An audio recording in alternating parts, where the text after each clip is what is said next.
नमस्कार। विमर्श के आज के अंक में आप सबका स्वागत है। क्या ये चूरू की राजनीति में बड़े उलटफेर होने का संकेत है? क्या राजेंद्र राठौड़ का कद पार्टी खुद ही छोटा कर रही है या कोई बड़ी राजनीतिक चाल है? क्या भाजपा ने केवल चूरू ही नहीं, उत्तरी राजस्थान की जाट राजनीति की काट ढूंढ ली है? जो सवाल मेरे मन में उठ रहे हैं वो चूरू जिले की जनता के हर दिल में ये सवाल उठ रहे हैं, क्योंकि राजनीति में किसी नेता का कद सिर्फ उसके पद से नहीं बल्कि पार्टी के भविष्य में रणनीति में उसकी जगह से तय होता है। और इस समय चूरू की राजनीति में सबसे बड़ा सवाल यही है कि भारतीय जनता पार्टी भविष्य के लिए किस चेहरे को आगे बढ़ा रही है। सतीश पूनिया एक ऐसा नाम जो से आज तक यानी अपने छात्र जीवन से अभी तक भाजपा से जुड़े हैं। भले ही उनके नाम में कोई बड़ी उपलब्धि नहीं हो, वो कई बार विधायक के चुनाव हारे हैं, लेकिन एक बार विधायक जीते भी हैं, वो भी जयपुर के पास आमेर विधानसभा सीट से। एक बार वो भाजपा के प्रदेश अध्यक्ष भी रहे हैं, लेकिन उनके कार्यकाल में भाजपा को कोई विशेष उपलब्धि नहीं है। फिर भी चूरू जिले के इस कर्मठ कार्यकर्ता को भारतीय जनता पार्टी ने राज्यसभा का सदस्य बनवाया और उसके बाद राष्ट्रीय कार्यकारिणी में जगह दी। इसके क्या मायने हैं? जबकि उसी चूरू जिले में राजेंद्र राठौड़ हैं, जिनका पूरा जीवन छात्र राजस्थान यूनिवर्सिटी के छात्र संघ अध्यक्ष होने से लेकर अब तक भाजपा को समर्पित रहा है। अनेकों बार वो विधायक रहे हैं, नेता प्रतिपक्ष रहे हैं, भाजपा की सरकार में राजस्थान के चिकित्सा मंत्री रहे हैं और चूरू जिले की पूरी राजनीति तो उनके इशारों पर चलती है। इसके अलावा पूरे प्रदेश की राजनीति में और खास करके राजपूत राजनीति में उनका बड़ा दखल है, लेकिन पिछली बार वो तारानगर सीट से विधानसभा चुनाव हार गए। चूरू जिले में जहां पर उनकी राजनीति की तूती बोलती है, केवल एक चूरू की सीट को छोड़कर सारी सीटें वो हार गए, भाजपा हार गई। केंद्रीय नेतृत्व उनको उनकी हार और चूरू जिले में अव्यवस्थित भाजपा की राजनीति होने की सजा दे रही है, या भारतीय जनता पार्टी ने चूरू जिले में अपनी राजनीतिक रणनीति बदल दी है, क्योंकि राहुल कस्वां और उनका परिवार कभी भारतीय जनता पार्टी से पूरी तरह जुड़े हुए थे और वो भी शुरू से जुड़े हैं। राहुल कस्वां जी के पिताजी राम सिंह जी चूरू जिले से भारतीय जनता पार्टी का प्रतिनिधित्व कर चुके हैं, सांसद रहे हैं। उनकी माताजी विधायक रही हैं। राहुल कस्वां खुद 2 बार भारतीय जनता पार्टी से सांसद रहे हैं, लेकिन पिछली बार चुनाव में राजेंद्र राठौड़ से उनकी अनबन हुई, जो जग जाहिर है, और उसी के चलते भारतीय जनता पार्टी ने उनका टिकट काटा। वो कांग्रेस में गए और चुनाव जीत गए। इतना ही नहीं, तारानगर से राजेंद्र राठौड़ विधानसभा का चुनाव हार भी गए। भले ही राहुल कस्वां के सामने भारतीय जनता पार्टी ने एक जाट उम्मीदवार और कर्मठ युवा और एक खिलाड़ी देवेंद्र झाझड़िया को खड़ा किया था, फिर भी लाखों मतों के अंतर से देवेंद्र झाझड़िया चुनाव हार गए। ना भाजपा की रणनीति ने काम किया और ना ही मोदी के नाम ने काम किया। राजेंद्र राठौड़ की सारी रणनीति और राजनीति भी यहां पस्त होती दिखाई दी। क्या उसके बाद भी भारतीय जनता पार्टी ने चूरू जिले में अपनी रणनीति बदली है? क्या उसके बाद भारतीय जनता पार्टी ने उत्तरी राजस्थान की जाट राजनीति में अपनी रणनीति बदली है? आखिर सतीश पूनिया का कद राजेंद्र राठौड़ से बड़ा क्यों किया जा रहा है चूरू जिले में और यहां की राजनीति में? इसके पीछे कई कारण हो सकते हैं, जिनकी चर्चा आज हम इस वीडियो में करेंगे। देखिए, राजस्थान की राजनीति में इस वक्त जाट राजनीति का बोलबाला है और शायद 2028 के चुनाव तक ये बोलबाला कायम भी रहेगा, क्योंकि कांग्रेस जो मुख्य प्रतिद्वंदी है उसने एक जाट नेता को कांग्रेस का प्रदेश अध्यक्ष बनाया हुआ है, गोविंद सिंह डोटासरा। ऐसा माना जाता है कि पूरी जाट लॉबी उनके पीछे खड़ी है और उनकी राजनीति भी इस तरह की है कि वो जाट लॉबी को अपने पीछे लामबंद करते हैं। उत्तरी राजस्थान में जाट राजनीति बहुत प्रभावी है। इसी जातीय वोट बैंक को आधार बनाकर आरएलपी मैदान में है और हनुमान बेनीवाल का ध्यान भी सबसे ज्यादा उत्तरी राजस्थान पर है, खासकर चूरू, झुंझुनू, बीकानेर डिवीजन और हनुमानगढ़ गंगानगर की राजनीति पर।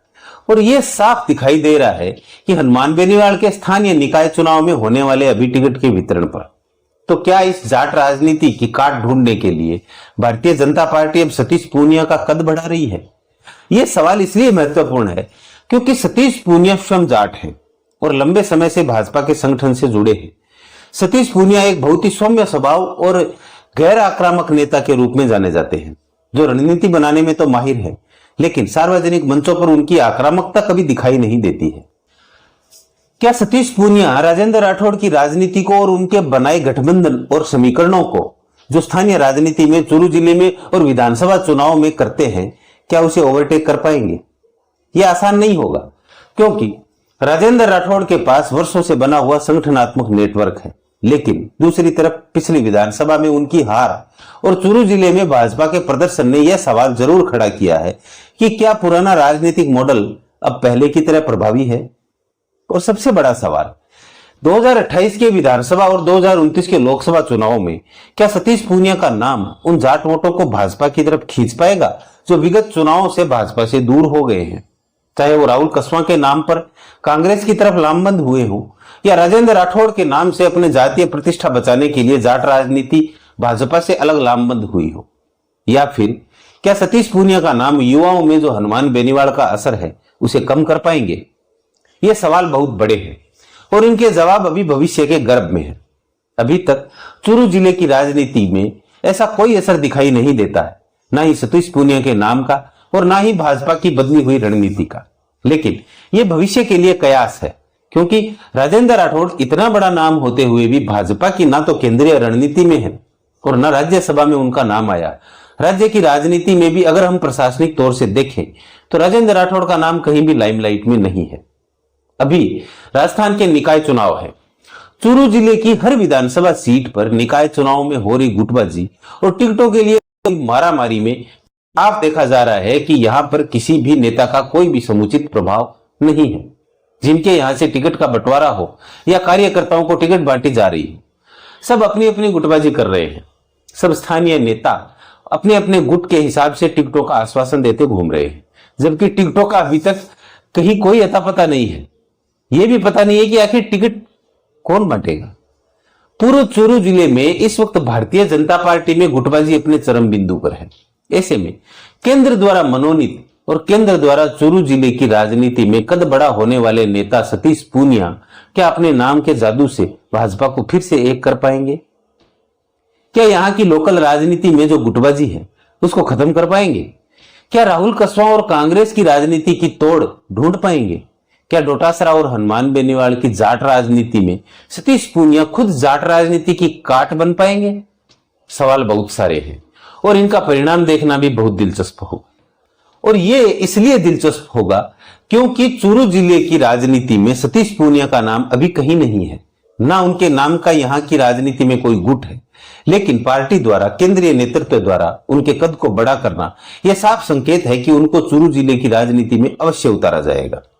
अगर कोई ये मान ले कि उनका कद बड़ा जरूर हुआ है और वो जाट नेता भी हैं, लेकिन उनको चूरू जिले या उत्तरी राजस्थान की राजनीति में इन्वॉल्व नहीं किया जाएगा, तो मैं मानता हूं कि वो राजनीतिक रूप से ऐसा सोचने वाला व्यक्ति ना समझ है।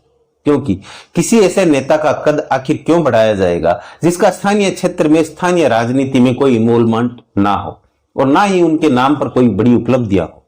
मेरा ये मानना है कि आने वाले भविष्य में सतीश पूनिया का नाम जाट राजनीति में इन्वॉल्व होगा, चूरू की लोकल राजनीति में भी इन्वॉल्व होगा और उत्तरी राजस्थान की संपूर्ण राजनीति में भाजपा का इन्वॉल्वमेंट सतीश पूनिया के नाम से होगा। और जहां पर उत्तरी राजस्थान की बात आती है तो ये इन्वॉल्वमेंट केवल उत्तरी राजस्थान तक सीमित नहीं रहता। ये इन्वॉल्वमेंट राजस्थान की राजनीति में हस्तक्षेप करता है और ये एक मुख्य प्रभाव बन जाता है। लेकिन यह एक बात सतर्कता के साथ समझनी होगी, केवल राज्यसभा और राष्ट्रीय कार्यकारिणी में जगह मिलना अपने आप में यह साबित नहीं करता है कि सतीश पूनिया को चूरू की राजनीति का नया केंद्र बना दिया गया है। यह एक संकेत है, लेकिन अंतिम फैसला जमीन पर दिखाई देने वाली राजनीति से ही होगा। आने वाले समय में सतीश पूनिया को चूरू, बीकानेर, झुंझुनू, हनुमानगढ़, गंगानगर राजनीतिक गतिविधियों में सक्रिय किया जाता है। स्थानीय नेताओं से संवाद बढ़ाया जाता है और संगठन में उन्हें निर्णायक भूमिका दी जाती है। तो फिर इस बदलाव को केवल संयोग मानना मुश्किल होगा। और अगर ऐसा होता है तो मुकाबला केवल सतीश पूनिया बनाम राजेंद्र राठौड़ का नहीं होगा, यह मुकाबला होगा पुराने समीकरण, नए सामाजिक समीकरण का। कांग्रेस की तरफ से डोटासरा जाट राजनीति को मजबूत रखने की कोशिश करेंगे। राहुल कस्वां अपने व्यक्तिगत और पारिवारिक प्रभाव के साथ मैदान में रहेंगे। हनुमान बेनीवाल युवाओं और जाट राजनीति में अपनी जगह बनाए रखने की कोशिश करेंगे और भाजपा सतीश पूनिया के माध्यम से उस राजनीतिक जमीन को वापस हासिल करने की कोशिश कर सकती है जो पिछले चुनाव में उसके हाथ से खिसकी है। लेकिन क्या केवल जातीय पहचान से यह संभव होगा? नहीं। जातीय पहचान राजनीति में प्रवेश का रास्ता दे सकती है, लेकिन चुनाव जीतने के लिए संगठन चाहिए, कार्यकर्ता चाहिए, बूथ स्तर की मशीनरी चाहिए स्थानीय नेताओं का तालमेल चाहिए और सबसे बड़ा महत्वपूर्ण जनता का भरोसा चाहिए। इसलिए सतीश पूनिया के सामने सबसे बड़ी चुनौती सिर्फ अपना कद बढ़ाना नहीं है, सबसे बड़ी चुनौती होगी चूरू भाजपा को एकजुट करना। क्योंकि जिस जिले में टिकटों को लेकर ही गुटबाजी चरम पर हो, वहां किसी एक चेहरे को ऊपर कर देना पर्याप्त नहीं होगा। भाजपा को पुराने नेताओं को सम्मान देते हुए नए सामाजिक समीकरण बनाने होंगे। राजेंद्र राठौड़ जैसे अनुभवी नेता की भूमिका को पूरी तरह खत्म करने के बजाय उसे किसी तरह नई रणनीति में फिट किया जाए, यह भी केंद्रीय नेतृत्व के लिए चुनौती होगी। क्या भाजपा राजेंद्र राठौड़ को सजा दे रही है? संभव है। क्या उनकी भूमिका बदल रही है? यह भी संभव है। क्या सतीश पूनिया को आगे बढ़ाकर भाजपा कोई बड़ी रणनीतिक तैयारी कर रही है? इसके संकेत जरूर दिखाई देते हैं, लेकिन अंतिम निष्कर्ष अभी निकालना जल्दबाजी होगी। क्योंकि राजनीति में किसी नेता का कद बढ़ाना हमेशा दूसरे नेता का कद घटाना नहीं होता। कभी कभी पार्टी एक साथ कई नेताओं को अलग अलग सामाजिक और राजनीतिक भूमिकाओं में इस्तेमाल करती है। फिर भी चूरू के मौजूदा हालात में यह सवाल उठना स्वाभाविक है। राजेंद्र राठौड़ इतने प्रभावशाली रहे हैं, तो पार्टी ने सतीश पूनिया को इतनी तेजी से क्यों आगे बढ़ाया? यही सवाल आने वाले समय की पूरी राजनीति का आधार बन सकता है। अगर सतीश पूनिया चूरू में भाजपा के भीतर गुटबाजी को खत्म करने में सफल होते हैं, राहुल कस्वां और कांग्रेस की राजनीति की तोड़ निकालते हैं, हनुमान बेनीवाल के प्रभाव को चुनौती देते हैं और डोटासरा की जाट राजनीति के सामने भाजपा को मजबूत चेहरा बनाते हैं, तो उनकी भूमिका केवल चूरू तक सीमित नहीं रहेगी। लेकिन अगर वे जमीन पर प्रभाव नहीं बना पाए, तो राष्ट्रीय स्तर पर मिला पद और सम्मान चूरू की चुनावी राजनीति में अपने आप वोट में तब्दील नहीं होगा। यही इस पूरी रणनीति की सबसे बड़ी परीक्षा है। चूरू जिले की राजनीति आने वाले वक्त में बहुत दिलचस्प होने वाली है। नजर बनाए रखिए और मेरे चैनल को सब्सक्राइब करके इसको फॉलो करते रहिए, क्योंकि मैं चूरू जिले की राजनीति पर बहुत गहरी नजर रखता हूं और इसे पल पल के विश्लेषण रिपोर्ट आप तक पहुंचाता रहूंगा। क्योंकि चूरू की इस राजनीतिक बिसात पर अभी सिर्फ मोहरे बदले जा रहे हैं, असली चाल अभी बाकी है। तो देखते रहिए विमर्श, जहां हर बात का विश्लेषण होता है। बने रहिए। आज के लिए इतना ही, कल फिर मिलते हैं। तब तक के लिए जय राजस्थान, जय हिंद।